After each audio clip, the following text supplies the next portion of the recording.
how to recognize our emotions. Okay. We slightly talked about where they come from, but we try not to go into that deep box of emotional challenge. So we're not going into trauma, we're not going into childhood traumas, we're not going into inner child. We're trying to stay here in the present moment, recognizing when our body is, raising and charging and becoming aware of those moments. When we have enough practice of becoming aware of those moments, this is when we can recognize what kind of feeling is coming up. We can acknowledge these feelings so that we can start working with the subconscious, because the subconscious is sending us messages through the body, sensations, emotions, responses, how we respond to a trigger, how we respond to a tone of a voice of somebody else that triggers us, a situation of stress, a situation of despair, a situation of sadness. How do we respond? And we're not here to control how we respond. We're here to be able to navigate these emotions with more ease. Okay. Now, I used this metaphor before and I'm going to use it again. Think of a child and you give the lollipop and they're happy, and just like that. You take the lollipop away, they will cry just like that. You give them the lollipop, they're happy again. And this is being in the present moment. The child was there with the lollipop in that present moment, is happy. You take something away, the child was present with the emotion of sadness, of crying. She was present, or he, the child was present. You give the lollipop again, that's another present moment. That's another emotion. Okay. And what happens with how we adults deal with it is that we remember that the lollipop is going to be taken away. So what do? There's a few options. We don't get so excited when the lollipop is there because we think it might be taken away. Or sometimes we might refuse to get that lollipop because it might be taken away. You don't want to go through that pain. So little things that happened in the past, and sometimes those things that happened in the past, there's a couple of options again. Either something really traumatic, huge, intense, or something more um, that happens in a daily basis of upbringing, growing up in a household, how people speak to you, how people ask you things, how people treat you. That happens every day on a low grade, just in the background, and you're learning to create coping mechanisms. Yeah. Sometimes we need to protect the fact that that lollipop is going to be taken away so that we create a coping mechanism. Which coping mechanism am I going to choose depends on your nature, depends on how you were brought up, what you learned from your parents, what you learned from your environment, your culture, your religion. And I might react and say, I won't take any more lollipops because they go, somebody takes them away. And I'm not never gonna have a lollipop. Or I might get a lollipop because I really like it. However, I'm not going to get too excited about it. I'm going to damper, suppress that happiness of getting a lollipop just in case it gets taken away and then I don't have to suffer so much. Do you understand how we can start creating ways of responding, which is coping mechanism, to certain situations, especially those that are repetitive in our lives? Yeah. Situations, sometimes we can talk about getting involved with the same type of partner. Yeah. Same trends, same characters, same situations. Maybe jobs. We end up ending a job the same way. It starts really well, and then all of a sudden the same things happen, and then you end up leaving. And that's a cycle that repeats on the next job. So there's something there that is triggering an emotion that you are protecting. So you're navigating through that situation, let's say the job, via coping mechanisms. And this is where we do the same thing in the same situation. So being aware of, right, how am I reacting here? What am I feeling? This is where you start to connect to yourself, yourself to your subconscious, yourself to your physical body, where we feel these emotions. And here, I'm here to help you create that awareness in a gentle way. I don't want anyone creating awareness in a intense way. We're going to create awareness in a gentle way. Some of the tools I'm going to teach, they're here to teach, to help you create that awareness. And then, of course, to help you create a regulation to those emotions when they are too much, when they're overwhelming. So that the more we regulate, the more we can navigate through other situations in the future a little bit more regulated. There is no such a thing as control. Notice that workshop 1, workshop 2, I have not used the word control. I'm using the word control today to discern, help you discern between control and regulation. Regulation oscillates. Regulation is vulnerable. Regulation goes up and down. Yeah. Control is something that we apply to be able to hold it together, to be able to hold it still, static, stable, steady. Regulation does not work in a straight line. But the more you regulate your nervous system, you start to then work with the situation as it comes, like the lollipop on, lollipop off. There is a situation that always happens and makes me feel always this way, and I always do this to deal with it. Or maybe you want to be more simple and say, I recognize one coping mechanism, and it is walking away. Maybe it is speaking up too forcefully, or maybe I don't speak at all and I go silent and I cannot get any word out. Yeah.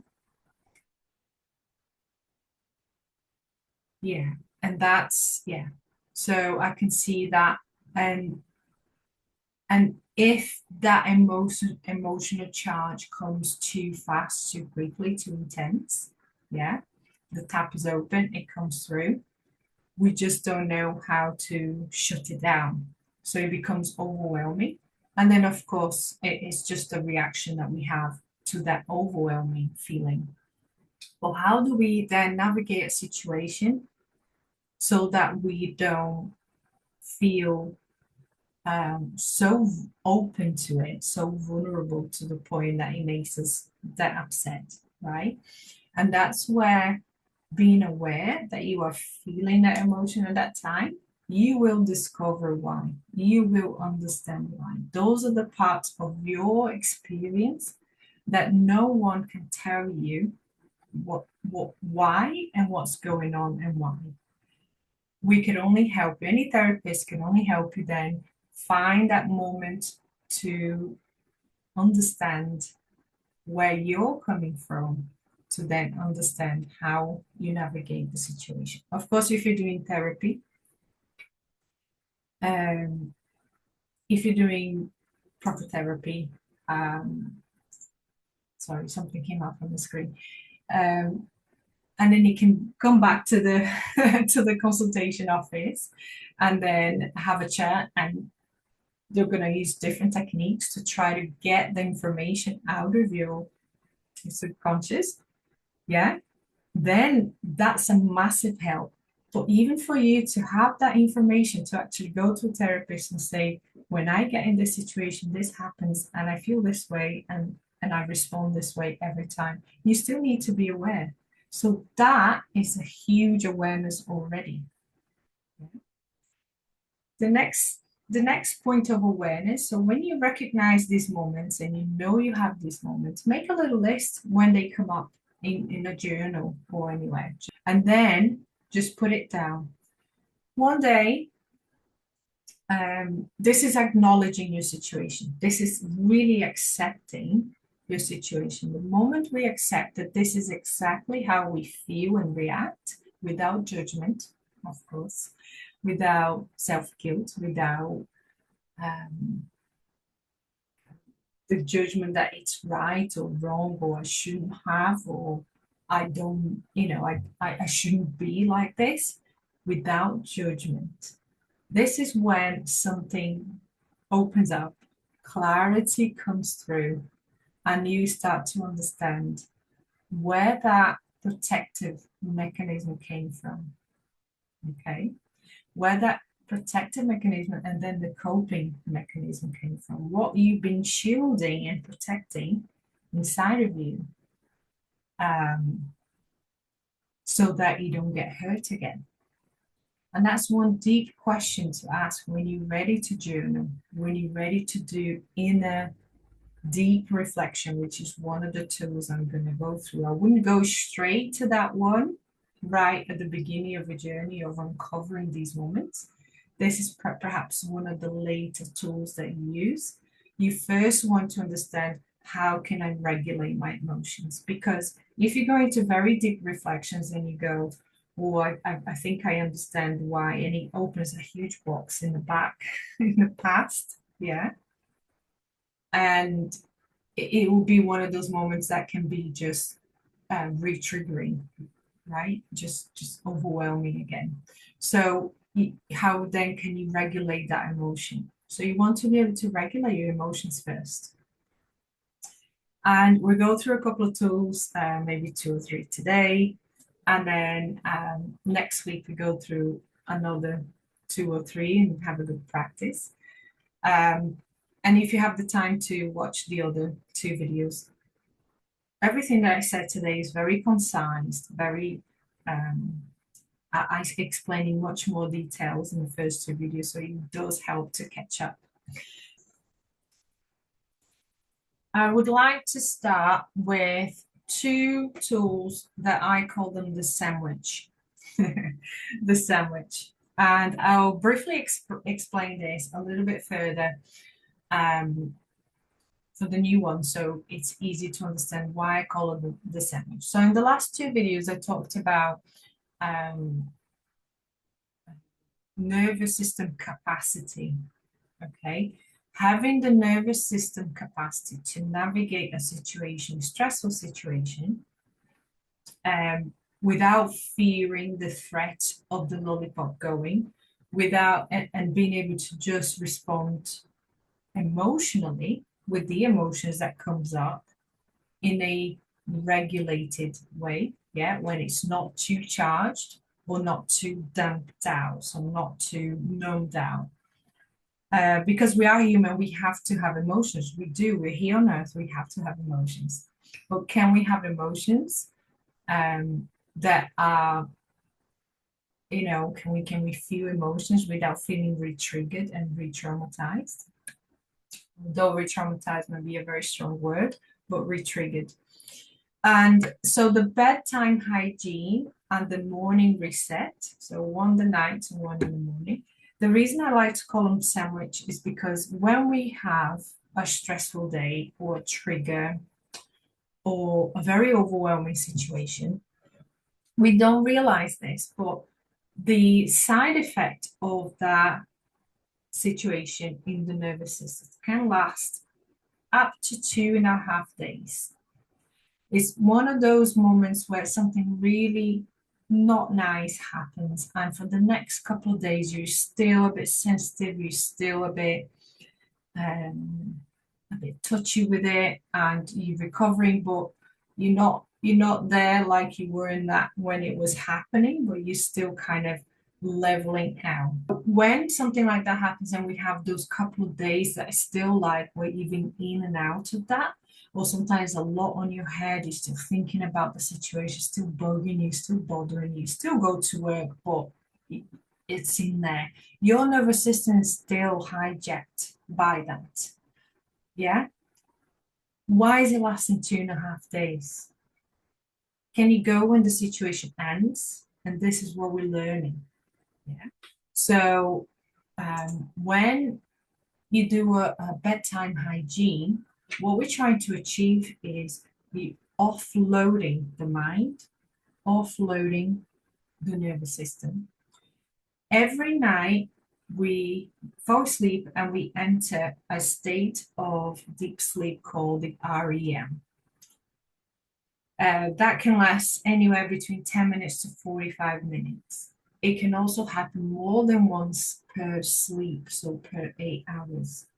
The more we fall into that deep state, more through the night, the more rested we feel, the more healing we experience in our physical body, emotional body, and psychological body, our psyche. So very important that people say, oh, you need to rest, you need to sleep, you have a cold, you need to rest, you need to sleep. Because this is where, when we fall deep into this REM state, this is where repair happens in every part of your body. Every cell goes through that repair. So even going through a really bad situation, so this is where the sleep hygiene comes in. If you try to sleep with your head on fire, racing, worried, this is where you're not going to fall asleep. You're going to wake up many times. You're not going to fall as deep as the REM state, which then you're still going to wake up hijacked a little bit through your nervous system. So the idea is, can you offload? Let's offload with breathing. Can we offload with writing, journaling? Can we offload with movement in your body, some sort of exercise? If you're going to do intense exercise, do a little bit later in the afternoon, like 4 or 5 o'clock. If you're going to do stretching or yoga, do right before bed. A really hot bath, right? Some people will use, watching movies, watching even social media, or even a glass of wine. And these are little tools, even though some of them are coping mechanisms, but there is still something that helps you get regulated. And being able to fall asleep a little bit more offloaded, you already done half of the work. Yeah, because if you don't fall into deep REM state through the night, you already have done half of the work of offloading your nervous system. And then in the morning is the morning reset. So in the morning, as soon as we're rising, as soon as we're just about becoming aware, we just kind of open your eyes and becoming aware of the day, of where we are in the room, what time it is, has the alarm gone off, has it not? Though that little split moment, it lasts about a split second. But the more regulated you are, that moment can last longer. Mine has been lasting longer in the morning. Before it used to be a split second up, and then that was it, I lost it. But now it's lasting a good couple of minutes. And that's because it's a nervous system more regulated than I had 2, 3 years ago. And what can you do with that morning reset? Incredible things, okay? You can reset the nervous system fully. You can unload the nervous system if there's any left over.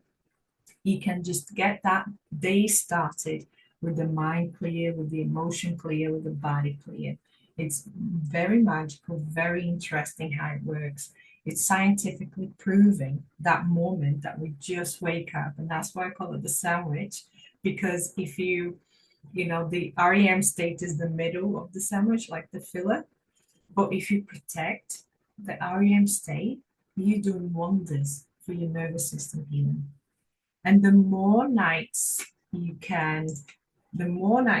can repeat this process, the more your nervous system is getting reprogrammed for organic regulation. It happens more automatically. It happens without us having to put all the practice and all the integration of the tools that I'm going to give you. But as you do use the tools with time, it eventually helps you. The nervous system does it itself for you. And this is a state that it's very rewarding to be in.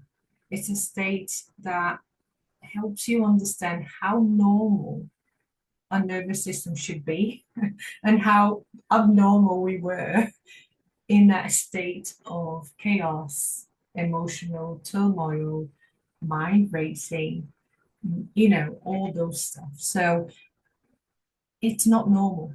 How we live our lives is not normal. But nervous system regulation is possible in a short period of time, very possible. But it takes time, takes practice. And once the practice integrates, you don't need to practice. You're there, you understand. You're on a different level of understanding with your nervous system. You're not allowing new traumas to or new conditioning to break through your nervous system. So you don't have anything else to fix a few months or years down the road. Yeah, because you are then starting from fresh because you do understand your nervous system. As a child, did you understand your nervous system? No. Did your parents understand their nervous system? No. Did they understand your nervous system? No. No one did.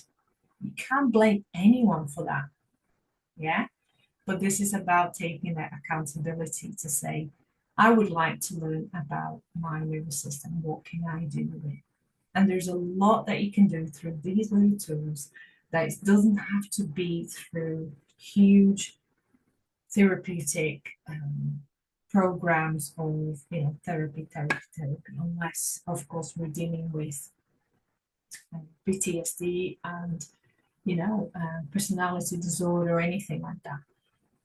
But I'm assuming that we're not here. Yeah, we're dealing just with conditioning from upbringing, environmental, religious, cultural, the normal stuff that everyone is exposed to one way or another. Tools, bedtime hygiene. Yeah, go to bed a little bit less offloaded. We're not expecting to offload 100% of everything. It's impossible, but we are helping, we're assisting. Allow yourself to fall into REM state more than once for the night so you get that deep reset, deep healing state that your body needs. And then the morning reset is that first rising. And what I did to catch that first morning, because I realized I was waking up and I was just ready in my mind for putting clothes on, brushing teeth, and getting ready. And then I tried the alarm, and then I thought, well, the alarm is waking me up a bit too abruptly. Yeah.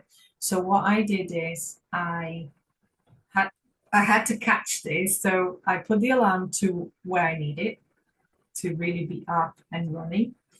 And then I put the alarm back, another alarm back about 40 minutes, maybe 30 minutes before, but with the most relaxing sound. I picked like a meditation music and like really low, so it's not really waking me up. It's just there in the background so that I wake up slowly, becoming aware of the sound of that music. So that music was playing for like 2-3 minutes in the alarm. And then I'll be kind of becoming aware, just with my eyes closed still, and I'm like, I can hear something. And then, oh yeah, remember it's my first alarm. And then I'll be like, okay, this is my morning reset. And then I lost it. Okay. Another night, try again. Another morning, try again. Another morning, try again. And then eventually be able to catch that. When you catch that, you be in that state where you kind of like just half awake. And that is the moment that you bring affirmations. That's the morning reset. You breathe. You become aware of your breathing. You become aware that you're breathing the breath in, follow the breath into your belly. Allow the breath to come out and you stay in there for as long as your mind allows you, without fighting with your mind, without arguing with your mind, without judging. It might be a second, it might be 10 seconds, it might be a minute. Yeah, it doesn't matter. I want you to be able to enjoy that moment. That's a morning reset. Affirmations. I love myself. I'm going to have a good day today. And in the beginning, even saying I love myself, I'm going to have a good day, I'm going. maybe not, little doubts come through, normal. Those are the moments that you realize that you are actually self-doubting yourself, right?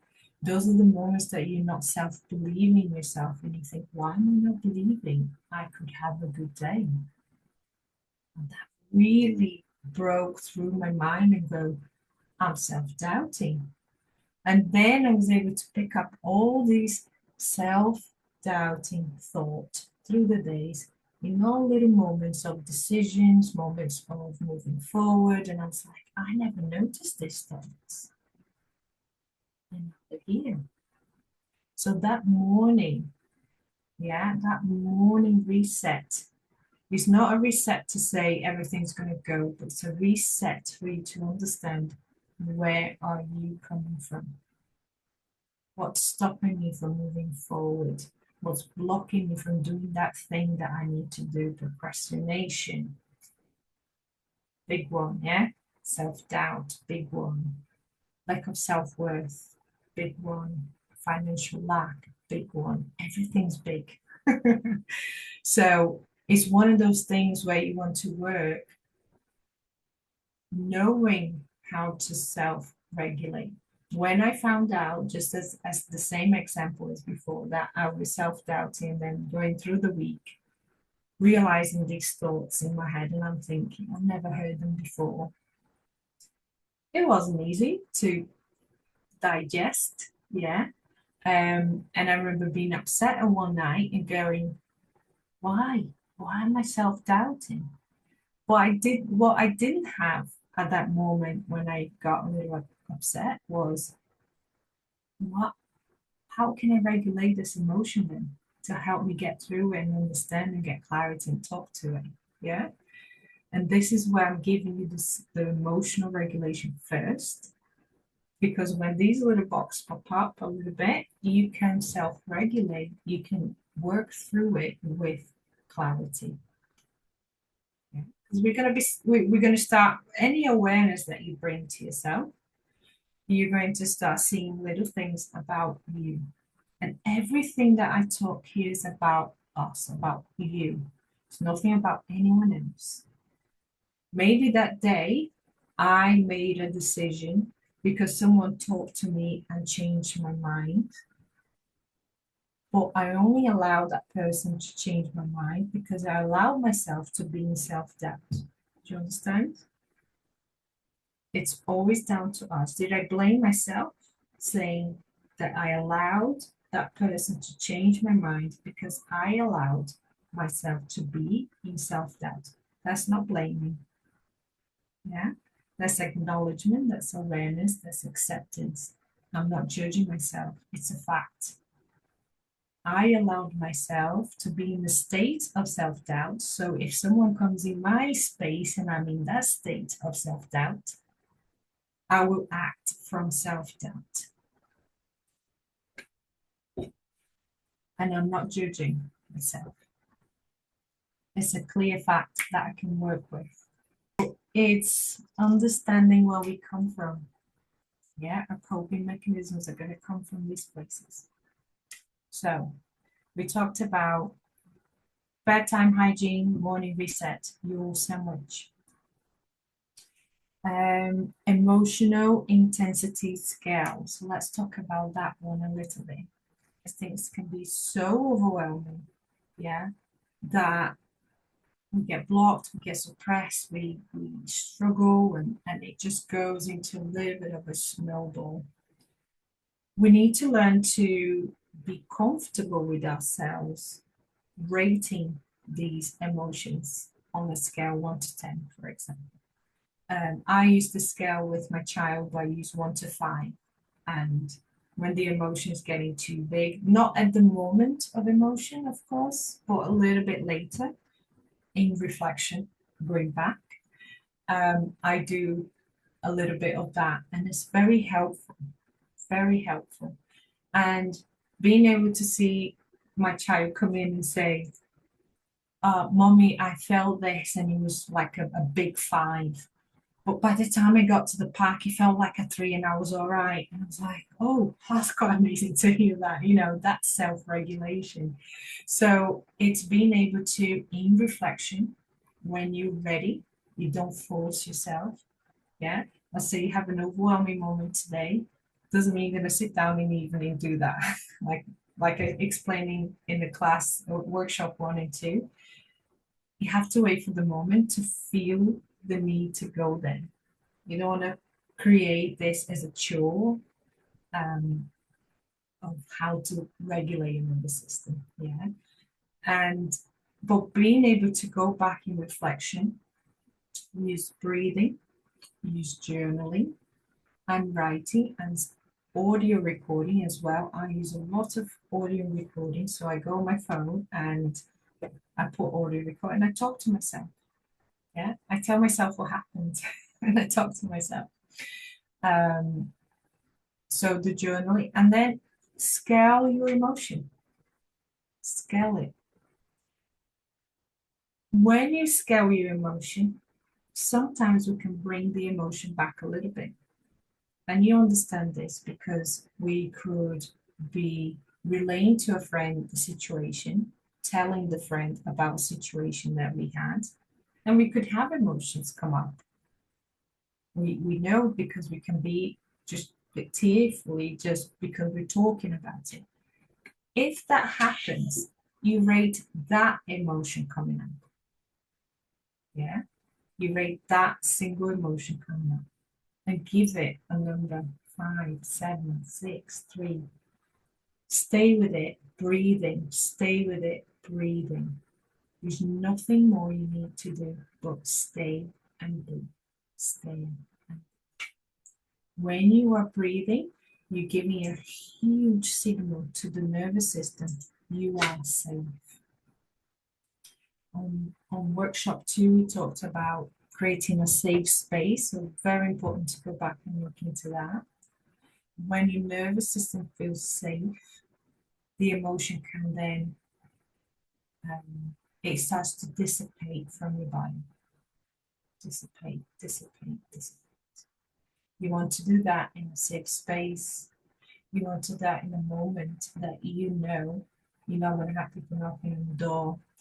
You want to do that in a moment that you can be by yourself or even with someone that you trust.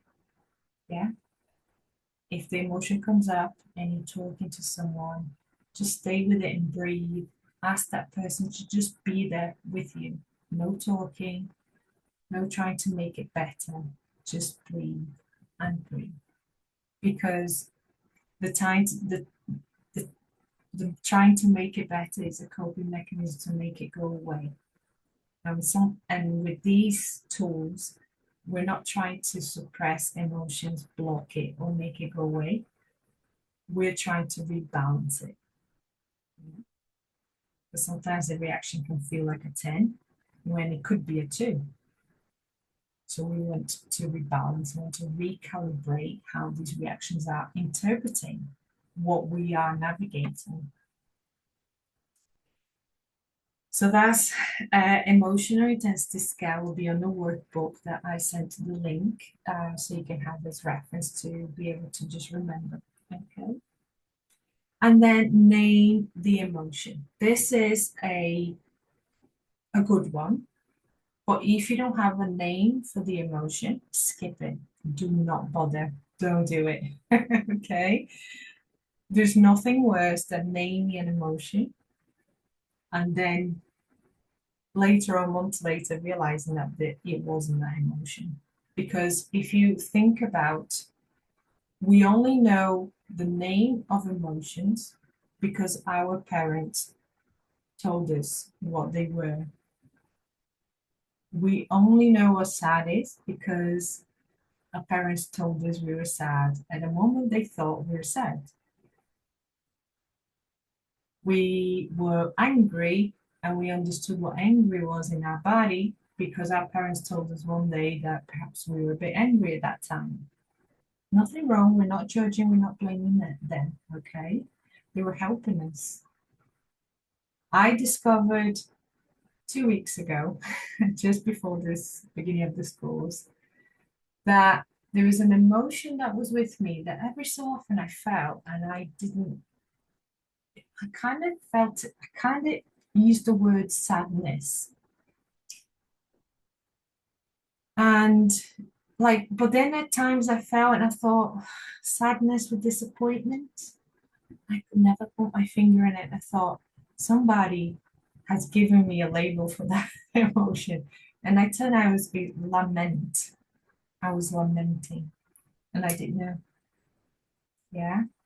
And I discovered the, the, the feeling with the correct word that what he meant because he resonated to the situation I was going through. And I was like, no, this is not disappointment, this is lamenting. Naming the emotion sometimes can be good, but sometimes if the emotion does not fit, leave it to the side, leave it there. One day you're going to find out exactly what that emotion really is for yourself, through your own story, through your own experience, not the experience that we carry from the labels that we understood as a child. And there's no blaming here. Okay. And then from the lament, I understood where it came from, and I was quickly able to recognize in the person in the family. And I thought, all this time, this person has been lamenting, and I didn't even realize. Yeah. And it all made sense. Now I know it comes from. It's not mine. Yeah. But even if it's mine, when I experience, then it's something to work with. So that's one of the other tools that we can use. I love this one, and I love this one together with EFT, where you can also do without. Emotional, am I saying the right word? Debunking. Debunking, is that right? I think so. Degrading. You want to degrade the emotions, like you always to break it down the emotion through questioning. And again, you don't do that at the time of heat, okay? You don't do that at the time of heat. You do that afterwards. And that afterwards come when you feel like it. Again, you don't force it. But if you are in this journey, you're here, you are in this journey of inner growth, you are in this journey of trying to understand what's happening, why these things are happening, what's happening, why am I acting this way? You know, you questioning yourself in a good way, questioning the world in a good way, questioning your situations in a good way. So you're here for self-growth. And emotional debunking is basically, for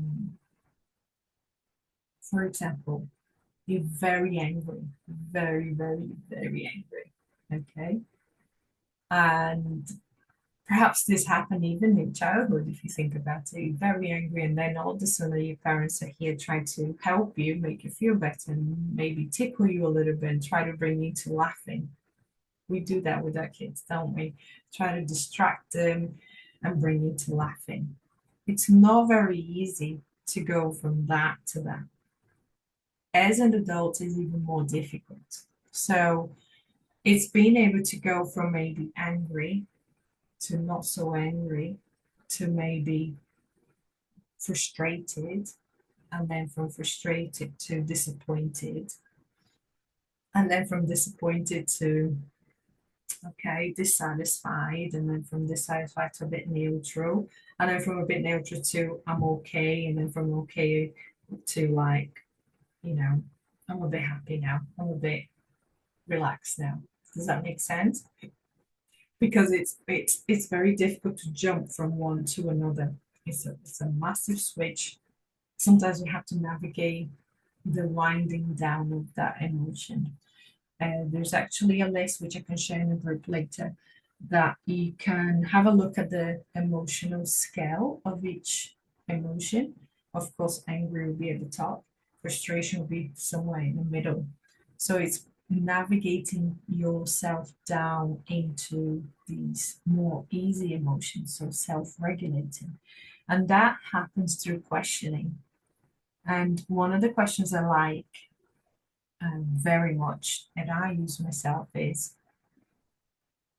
this situation, do I really need to be 100% angry with this situation?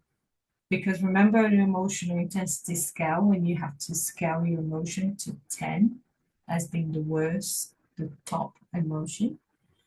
But if a situation comes up and makes you very angry, I want you to ask, is there any room in the situation for me not to be angry about? That's what you're really asking. Yeah. And what part of the situation can I be just frustrated but not angry? And then you break down the situation. And then you keep going.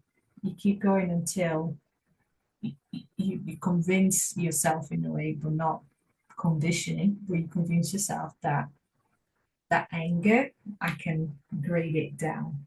So that's another way of um, regulating the emotion. And I'm going to stop this next one and go into the other tools next in the next course. But before we go into tools, I'm always going to touch up on something to help us understand deeper these moments of awareness of our emotions. And what do we do when we decide to go back and reflect on that? When we are on our own in a safe space, what can we do? But this one is sigh breathing. And it's basically being able to just breathe in and do that in cycles. You can do cycles of 3 and then have a normal breath, cycles of 6, whatever you prefer. Okay. Also, cycles of breathing. So, breathing patterns, something like breathe in, hold,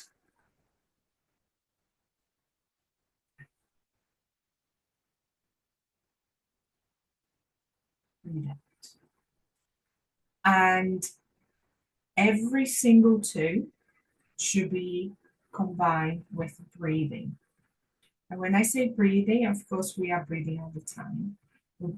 Mindful breathing. And it doesn't have to be a sigh, it doesn't have to be a holding breath. It just needs to be one that so it's multitasking. You aware the breath going in, aware the breath going out, while you are emotionally scaling your emotions, or you are naming your emotions, or you're doing your bedtime routine, or you're doing your morning reset, or you're trying to degrade the emotion by asking questions. It's being able to be aware that you are breathing, not just let the breathing be automatic by the body. It's being able to say, I am following my breathing in.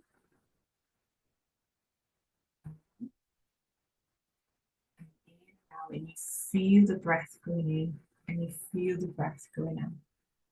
In the beginning, when I started, and I can only bring my experience, of course, becoming aware of my breath, I was uncomfortable with it, very uncomfortable. I was uncomfortable with myself because I had so many suppressed emotions.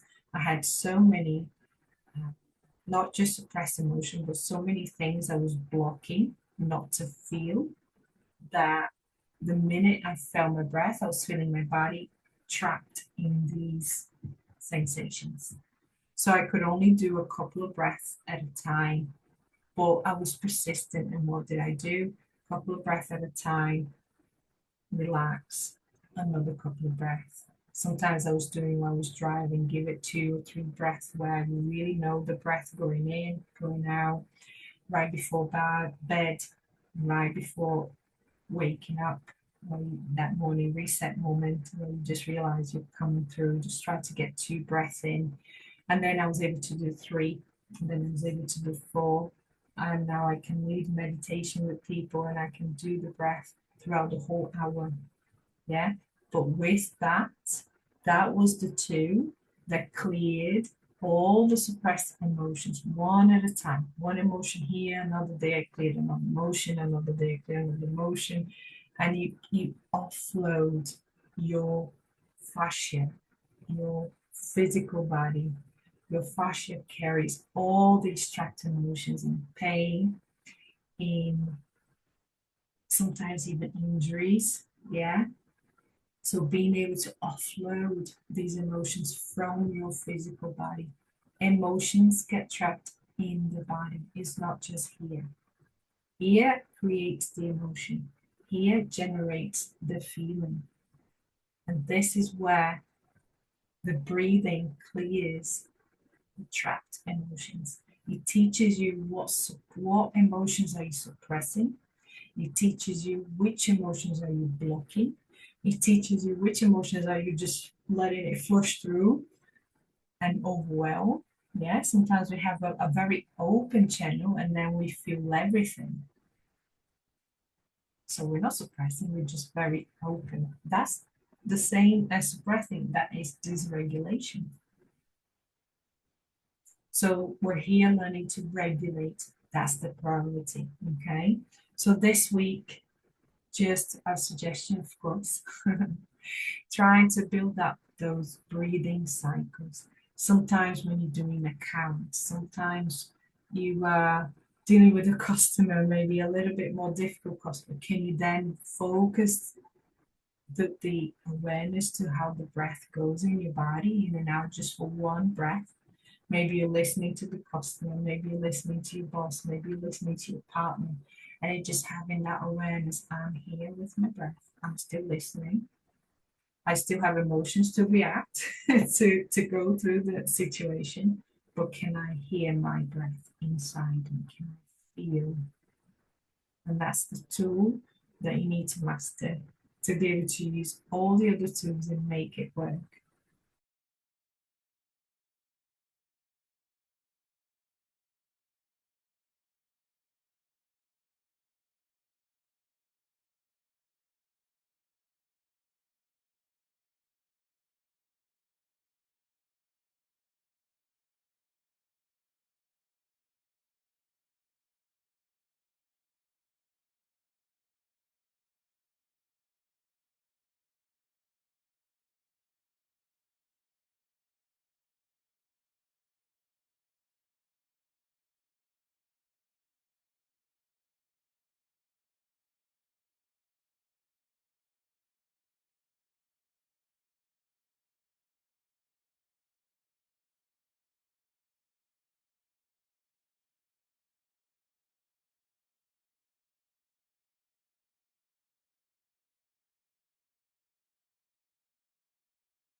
you.